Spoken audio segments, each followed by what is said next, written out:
Olivia stared at her phone screen, her thumb hovering over two text messages, one from Robert, her boyfriend of 3 years, asking about dinner tonight at their favorite restaurant, the other from James, her coworker, suggesting they meet for coffee after work. She sighed and put the phone down without answering either man. The autumn sunlight streamed through her apartment window as she curled up on the couch. At 32, Olivia hadn't expected to find herself caught between two men. Robert was safe, kind, and reliable. Their relationship had a comfortable rhythm that felt like home. James was exciting, passionate, and made her heart race whenever he looked at her with those intense blue eyes. Last week, James had pulled her aside after a long work meeting. In the empty conference room, he'd finally told her what she had suspected for months. "I can't stop thinking about you, Olivia," he had said, his voice low. "I know about Robert, but I had to tell you how I feel." When his fingers brushed against hers, she felt a rush of heat that both thrilled and frightened her. Olivia hadn't told Robert about that moment. How could she? Robert had been nothing but loving and supportive through everything: her mother's illness last year, her career change, even her occasional moody weekends when she just wanted to be alone. He never pressed or demanded. He simply loved her steadily and completely. Her phone buzzed again. "Robert. Wear that blue dress I love. Got a reservation at Antonio's for 7. Something special to talk about." Olivia's stomach tightened. Antonio's was where they had their first date. Something special to talk about. Was he going to propose? They had discussed marriage in vague terms, someday in the future, but Robert had been acting strange lately: secretive phone calls, a mysterious weekend visit to his parents, and now this fancy dinner. This isn't fair to either of them, she whispered to herself. The truth was, she enjoyed the passionate tension with James. The way he looked at her made her feel desirable in a way that her comfortable relationship with Robert hadn't in a long time. But James was also unpredictable, sometimes disappearing for days when work got intense, while Robert was always there. As she showered and prepared for dinner, Olivia tried to imagine her future with each man. With Robert, she saw Sunday mornings reading the paper together, a house in the suburbs, children with his kind eyes. With James, she pictured intense conversations until dawn, spontaneous trips to places she'd never seen, and passion that might burn too hot to last. The blue dress hugged her curves as she applied her makeup. Her hands trembled slightly. If Robert proposed tonight, what would she say? A week ago, she would have said yes without hesitation. Now, James had awakened something in her that made her question everything. Her phone buzzed one more time. "James, thinking about you. Coffee tomorrow?" Olivia put on her silver earrings, the ones Robert had given her for their 2nd anniversary. She looked at herself in the mirror and saw confusion in her eyes. Tonight could change everything. If there really was a ring waiting for her at Antonio's, how could she accept it with her heart divided? She grabbed her purse and keys, trying to quiet the storm in her mind. As she locked her apartment door, she made a promise to herself. Whatever happened tonight, she would be honest. With Robert, with James, and most importantly, with herself. The choice ahead wasn't just between two men. It was about the life she truly wanted and the woman she wanted to be. Antonio's was warm and intimate, with candles on every table and the smell of fresh garlic and herbs in the air. Robert stood up when he saw Olivia, his eyes taking in the blue dress with obvious appreciation. He looked handsome in his dark suit, his brown hair neatly combed, his face freshly shaved. He had made an effort tonight. "You look beautiful," he said, kissing her cheek. His familiar cologne made her relax a little.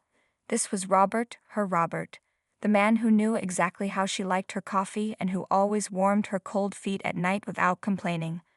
The waiter brought wine, and Robert seemed nervous, his fingers tapping against the tablecloth. They talked about simple things: work, a movie they wanted to see, his sister's new baby. But beneath the normal conversation, Olivia felt the weight of what might be coming. After their main course, Robert reached across the table for her hand. "Olivia, these 3 years with you have been the best of my life." Her heart began to race. This was it. "I've been thinking about our future," he continued, "and I can't imagine mine without you in it." He reached into his jacket pocket and pulled out a small velvet box. Olivia's mouth went dry. The restaurant seemed to fade around them as Robert opened the box and revealed a ring unlike any she had expected. It wasn't a big, flashy diamond, but a delicate gold band with small sapphires circling a modest center stone that caught the candlelight. "This was my grandmother's ring," Robert said softly. "My grandfather gave it to her in 1952. They were married for 61 years. Olivia stared at the ring, unable to speak. It was beautiful in an old-fashioned way, with a warmth and history that no new ring could have.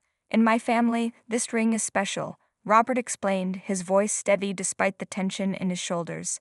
"It's only given when we're certain we've found our true match. My grandfather said he knew my grandmother was the one because she made him feel like his best self. That's how you make me feel, Olivia."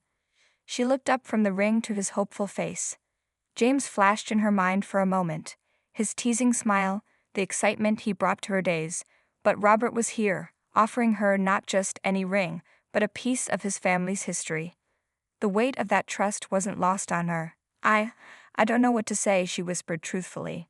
Something shifted in Robert's expression, not disappointment, but understanding. "You don't have to answer right now. I know it's a big decision." His maturity, his willingness to give her space even in this moment, touched something deep inside her. James would have pressed, would have wanted an immediate answer. "Tell me more about your grandparents," she said, needing time to think, to feel. Robert smiled and slipped the ring back into its box, setting it on the table between them like a bridge. "My grandfather said he knew she was the one the first time he heard her laugh.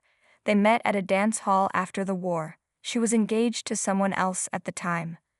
Olivia's eyes widened. "Really?" "Yes. But my grandfather was patient. He said when it's right, you don't need to rush or push. The truth finds its way."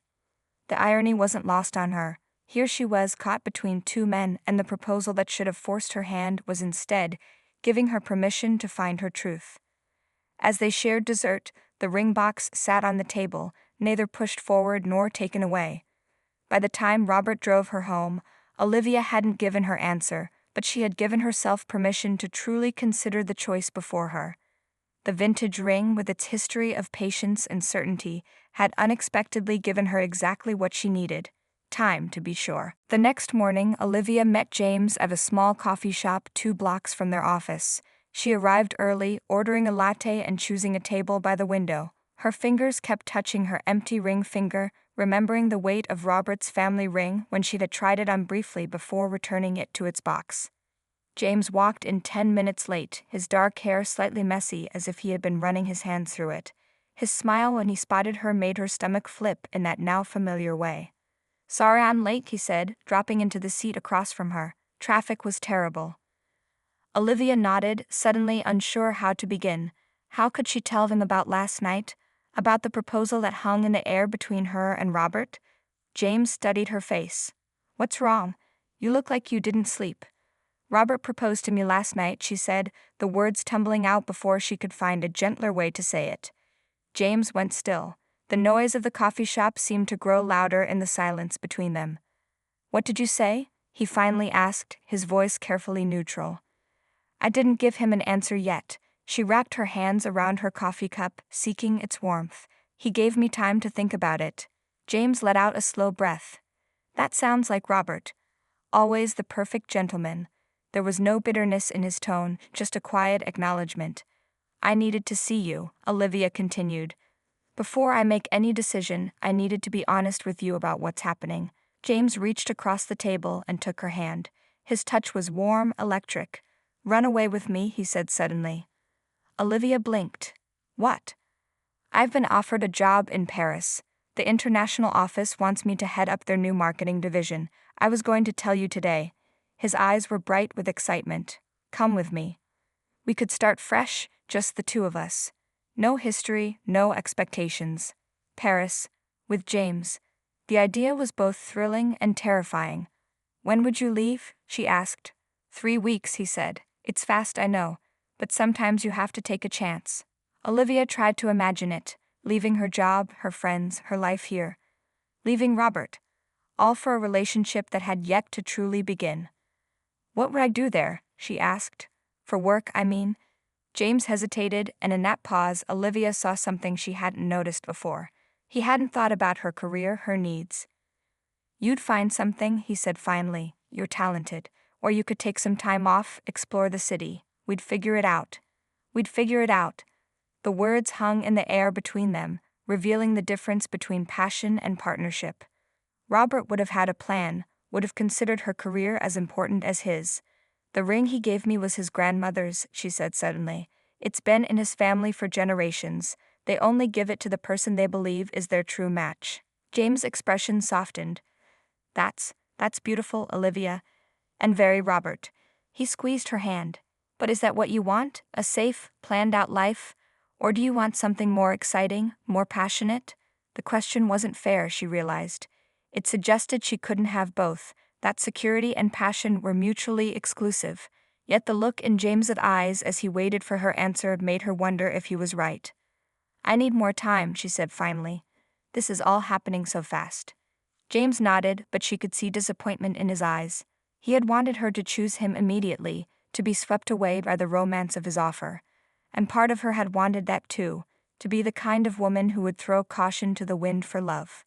But as they finished their coffee and walked toward the office, keeping a careful distance between them, Olivia realized the ring had done more than just mark Robert's proposal.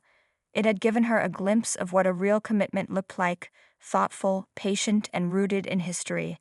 And now she needed to decide if that was the kind of love she truly wanted. That weekend, Olivia found herself driving to Robert's parents' house. She hadn't told him she was coming. She needed to understand more about the ring, about the history it carried, about the family she might join.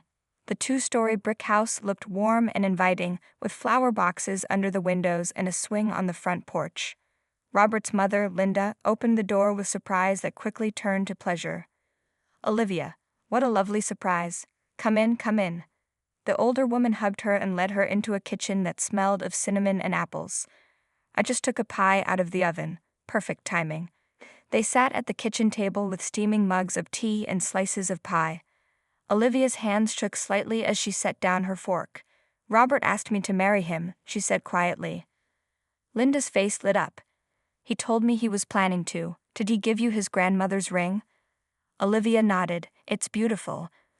But I haven't given him an answer yet. Instead of showing disappointment, Linda reached across the table and patted Olivia's hand. Marriage is a big decision. You're right to take your time. Can you tell me about the ring? Olivia asked. About your mother-in-law. Linda's eyes softened with memory. Elizabeth was an amazing woman. Strong, loving, with a mind of her own.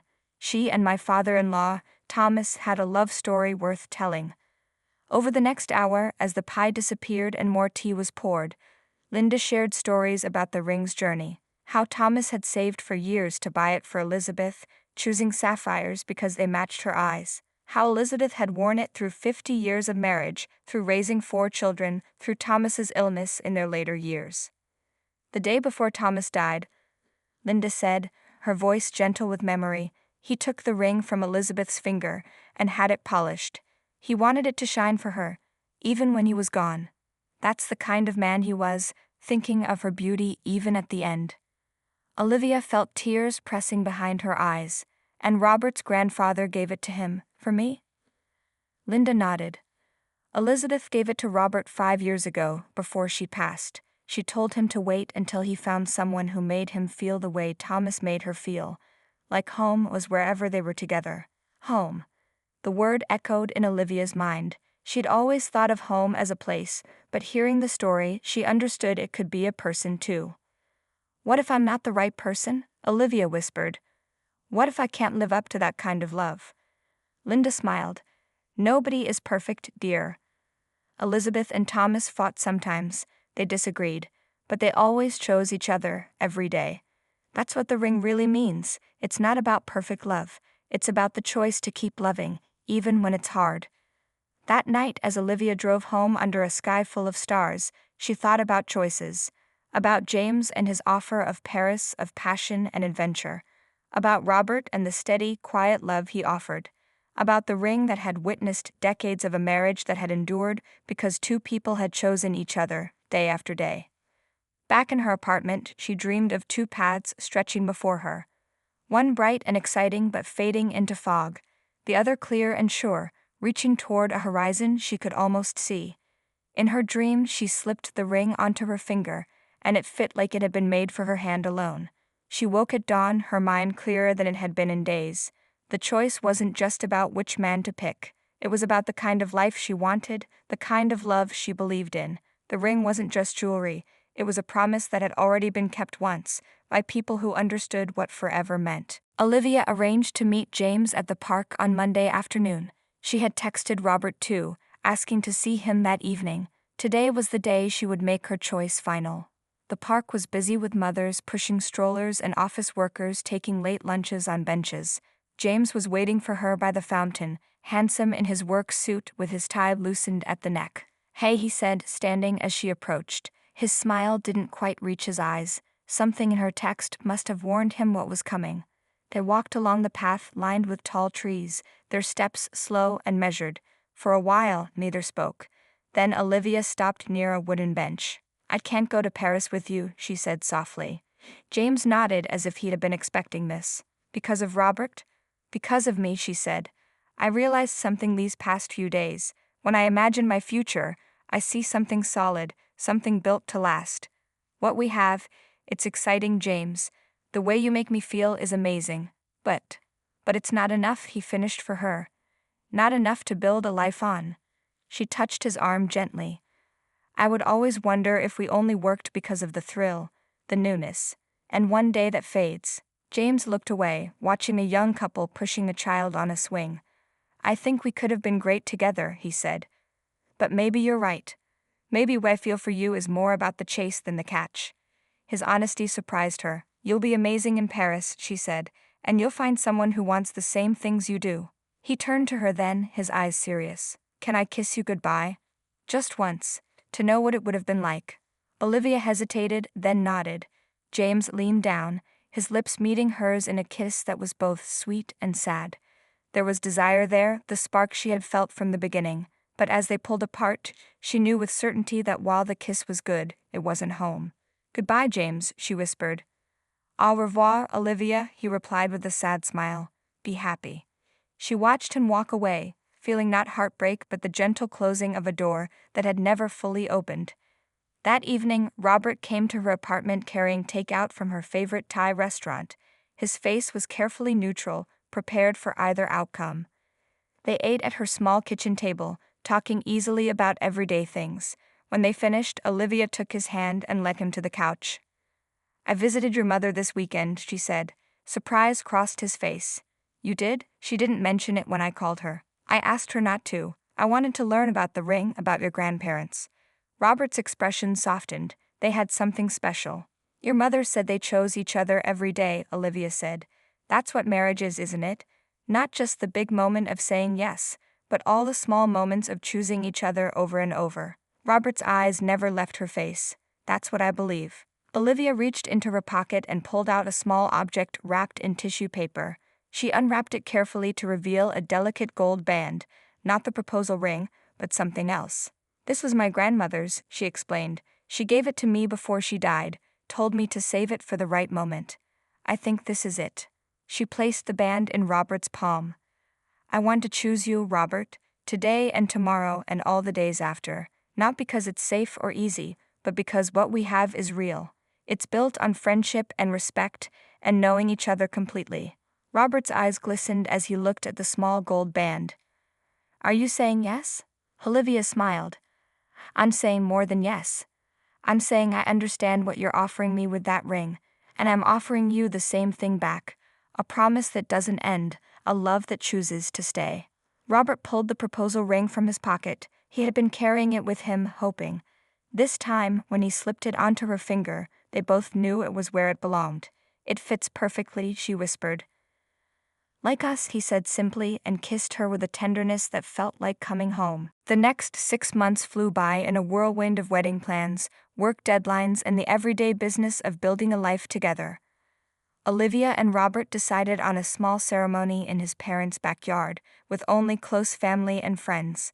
They found an apartment halfway between both their workplaces, with a spare room that could become an office or, someday, a nursery. Not everything was perfect. They'd argued about finances, about whose furniture to keep, about how much to spend on the wedding. Robert wanted to pay for everything, while Olivia insisted on contributing her share. They compromised, as they always did, finding a middle ground that respected both their needs.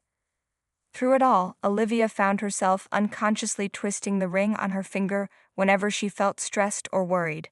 The smooth metal warmed by her skin became a source of comfort, a physical reminder of the choice she had made and the history she was now part of. One evening, as they unpacked boxes in their new place, Olivia found a small envelope in her desk drawer. Inside was a postcard from Paris, showing the Eiffel Tower lit up at night. On the back, in James's familiar handwriting, "The city is beautiful, but something is missing. Hope you found what you were looking for, J." She stood there holding it, feeling a strange mixture of emotions.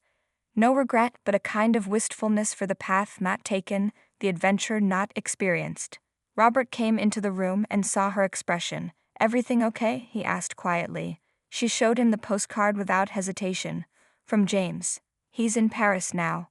Robert read it, his face thoughtful. There was no anger or jealousy in his eyes, just understanding. "Do you ever wonder what if?" he asked, setting the postcard down on the desk. Olivia considered lying, then decided against it. Their relationship was built on honesty. "Sometimes," she admitted. "Not because I wish I'd chosen differently, but just wondering about the other life I might have had." Robert nodded, taking her hand and rubbing his thumb over the engagement ring. "I think that's normal. There are always roads not taken." They stood in silence for a moment, surrounded by half-unpacked boxes in the home they were making together. Then Robert grinned suddenly. "We should go to Paris for our honeymoon." Olivia laughed in surprise. "Are you serious?" "Absolutely. It's a beautiful city. We should see it together." He pulled her close. "I'm not afraid of Paris or of James or of the what-ifs, because I know what we have is real." That night, lying beside Robert in their new bed, Olivia realized how much she loved him, not with the intense, burning passion she had felt for James, but with something deeper and more lasting. A love built on knowing someone fully and being known in return. The next morning, she got an email from her boss about a possible promotion, one that would mean longer hours but also more creative control and better pay. As she told Robert over breakfast, she twisted the ring nervously, worried about how it might affect their wedding plans. "You should take it," he said immediately. "We'll make it work. Your career matters too." His support, so freely given, reminded her of what Linda had told her about Thomas and Elizabeth, how they had built a partnership where both people could grow and change together. That evening, as the sunset painted their new living room in shades of gold, Olivia looked at the ring on her finger. The sapphires caught the light, glowing like small stars. This ring had seen decades of a marriage that had weathered all of life's challenges. Now it was witnessing the beginning of hers. She sent a short reply to James's postcard, "Found exactly where I belong, wishing you the same happiness." Oh. Then she put the card away, closed the drawer, and went to join Robert on the couch, curling against him as they talked about their future, a future made possible by a choice that now felt as natural and right as breathing. 1 year after Robert's proposal, they celebrated their first wedding anniversary. The day began with breakfast in bed, Robert surprising Olivia with fresh croissants and coffee. They exchanged small gifts, a leather wallet from her to him, a delicate bracelet from him to her. But Robert had mentioned another surprise for the evening, something special he had been planning. Olivia spent the day distracted at work, wondering what he had prepared. When she arrived home, their apartment was filled with the smell of her favorite meal. Robert had taken cooking classes in secret over the past month to learn how to make her mother's pasta recipe. "This is amazing," she said, tasting the perfectly seasoned sauce. "When did you learn this?" "Your mother is a good teacher," Robert admitted with a smile. "She made me practice 3 times before she was satisfied." After dinner, they sat on their small balcony with glasses of wine, watching the city lights come alive as darkness fell. Robert seemed nervous, his fingers tapping against his glass. "What is it?" Olivia asked, reaching for his hand. He set down his wine and took a small velvet pouch from his pocket. "I wanted to show you something I've been keeping secret." Olivia's heart quickened. The pouch looked old, the velvet worn soft with age. "When my grandmother gave me the ring," Robert explained, "she also gave me this. But she asked me not to share it until our first anniversary." He opened the pouch and tipped a small object into his palm. It was a folded piece of paper, yellowed with age. Carefully, he unfolded it and handed it to Olivia. It was a photograph, faded but clear. A young couple on their wedding day. The bride wore a simple dress, her smile radiant. The groom stood tall beside her, looking at her with unmistakable love. "Your grandparents?" Olivia asked. Robert nodded. "But look at her hand." Olivia looked closer and gasped softly. On the young bride's finger gleamed the same ring she now wore. The sapphires caught the camera flash, creating a halo of light around her hand. "Turn it over," Robert said. On the back, in faded ink, was written, "Thomas and Elizabeth, May 12, 1952. The beginning of forever." "There's more," Robert said, reaching for her hand. He gently slipped the ring from her finger and held it up to the light. "My grandmother told me there's an inscription inside the band. It had almost worn away over the years, but before I proposed, I had it restored." Olivia had never noticed an inscription. She took the ring and tilted it, trying to see inside the band. There, in tiny, perfect script, were the words, "In choosing each other, we find ourselves." "It was my grandfather's idea," Robert explained. "He said the beauty of marriage wasn't in finding your other half, but in discovering who you truly are through loving someone else." Tears filled Olivia's eyes as she slipped the ring back onto her finger. In the years since she had accepted it, the ring had become part of her, its weight as familiar as her own heartbeat. But now it carried new meaning, new depth. "There's one more surprise," Robert said. From his pocket, he pulled out an envelope. Inside were 2 airline tickets to Paris, dated for the following month. "Our delayed honeymoon," he said with a smile. "I thought it was time we made our own adventures." Olivia looked at the tickets, then at her husband's face. This man who knew her so completely, who loved her with such steady certainty. She thought of James briefly, wondering if they might cross paths in Paris. But the thought brought no anxiety, no doubt. Her choice had been made, affirmed daily in 1,000 small ways. That night, as they lay in each other's arms, Olivia whispered, "Thank you for waiting for my answer, for giving me the time to choose." Robert kissed her softly. "I would have waited forever, but I'm glad I didn't have to." She touched the ring that had guided her choice, that had shown her what true partnership looked like. It had witnessed one great love story and now was part of another, not identical to the first, but equally precious, equally real. In choosing Robert, she had indeed found herself, not the woman who chased excitement, but the woman who recognized the quiet miracle of being truly known, truly loved, and truly home.